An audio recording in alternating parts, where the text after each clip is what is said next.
You're magic, like me. I always called it The Shining.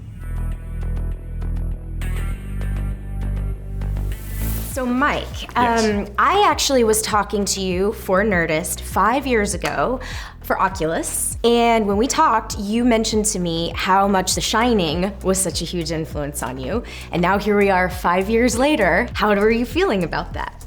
It still doesn't feel real, to be honest. You know, The Shining has been such a huge part of my life, both the movie and the book. And that was at a time with Oculus when I got that movie greenlit because I described that mirror as a portable Overlook hotel. That was how I was able to get my career started.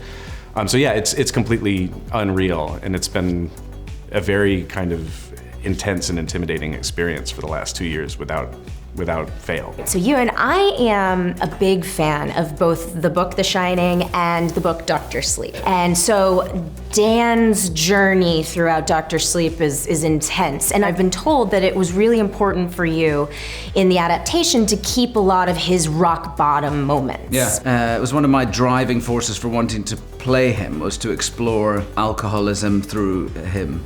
I feel like The Shining is very much a book about addiction and alcoholism, and I feel like Stephen wrote a book, Dr. Sleep, about recovery and about sobriety, and I feel like we know where he comes from in terms of his story at the Overlook with his mum and dad, because we know The Shining. But in this story, I felt like it was important that we see his real rock bottom. When I found out that they were making this movie, I thought to myself, I want to see Abra Stone on the big screen. Did you read the book before you made the movie? Yeah, I read some of the book to kind of get a grip on Abra and who she was, and let me tell you, I found her so interesting. I mean, it's not all the time that we get these young characters with so much power, which is super cool. Can you talk a little bit about, maybe that relationship between Abra and Dan and yourself and Ewan? Yeah, well, because me and Mr. Ewan, we grew a friendship offset, I think we were able to have a stronger bond between Abra and Dan.